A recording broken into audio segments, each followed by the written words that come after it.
आबिद साहब की बर्थडे के सारे इंतजामात संभालने के बाद जब रोशी आबिद साहब की तरफ आएंगी उन्हें सरप्राइज देने के लिए, तो रास्ते में टकराव होगा। सबीका से पूछने लगेगी सबीका रोशी से कि तुम यहाँ पर क्या कर रही हो। रोशी पूछने लगेगी कि पूछने तो मुझे आपसे चाहिए कि आपको किसने इन्वाइट किया, आप यहाँ पर क्या कर रही हैं। दर हकीकत सबीका को भी तलहा ने इन्वाइट किया होता है घर पर सरप्राइज देने के लिए, लेकिन सबीका को देखते ही आबिद साहब और रोशी दोनों का मूड खराब हो जाता है। लेकिन आबिद साहब अब बिल्कुल नहीं चाहते कि सबीका तलहा की जिंदगी में एक बार फिर से आए, जहर घोले, उसे अपना जहनी दबाव का शिकार कर दे। जिस तरह सबीका और तलहा दोनों आपस में खुश होंगे, सबीका जबरदस्ती तलहा के साथ चिपकने की कोशिश करेंगे, तो यहाँ से रोशी खुद को इनसिक्योर फील करने लग जाएगी, उसे जेलसी फील होने लगेगी। लेकिन आबिद साहब उसे तसल्लियां देने लगेंगे कि तुम्हें परेशान होने की जरूरत नहीं है। बर्थडे का केक भी सबसे पहले तलहा सबीका के हाथ में थमाता है, जबकि रोशी को ऐसा लग रहा होता है कि मुझे सबसे पहले। ये सब देखने के बाद रोशी का मूड बहुत ज्यादा खराब हो जाता है। लेकिन दूसरी तरफ आबिद साहब होंगे इनकरेज करने के लिए कि तुम्हें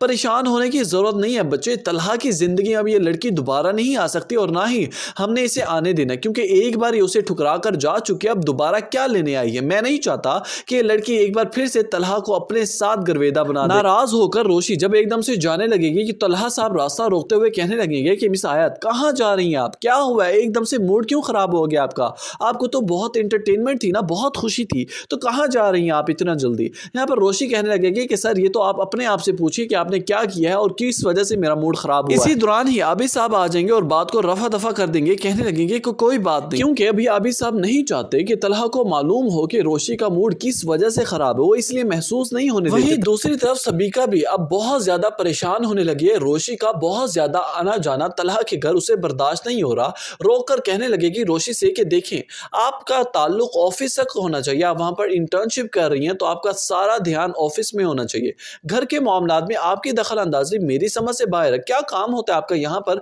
जो आप बार बार यहाँ पर आना जाना लगा रहता है आपका। ये बात सुनते ही रोशी कहने लगेगी कि देखिए मैम ये बात तो आप सर तलहा से पूछें कि आखिर उन्होंने मुझे क्यों इजाजत दी हुई है, क्योंकि आज तक उन्होंने मुझे तो नहीं रोका, ना ही मेरे ऊपर कोई इस तरह की रिस्ट्रिक्शंस लगाई हैं, लेकिन जब से आप आई हैं आपको ना मेरा बर्दाश्त है ऑफिस में आना और ना आप घर पर, क्यों आखिर आपको सारा ही मसला मुझसे ही क्यों। अब ऐन मुमकिन है कि सबीका ये बात सुनते ही अगली किस्त में ही तलहा साहब से कह देगी कि इस लड़की को जल्द अज जल्द ऑफिस से फारिग करो। क्या ये फैसला लेना तलहा साहब के लिए आसान होगा, क्या वो इतनी ही आसानी से रोशी को ऑफिस से बाहर कर देंगे। अपनी कीमती राय से आगाह करना मत भूलिएगा नीचे कमेंट सेक्शन में। वीडियो अच्छी लगी हो तो वीडियो को लाइक कर दें, चैनल पर नए हैं तो चैनल को सब्सक्राइब कर दें।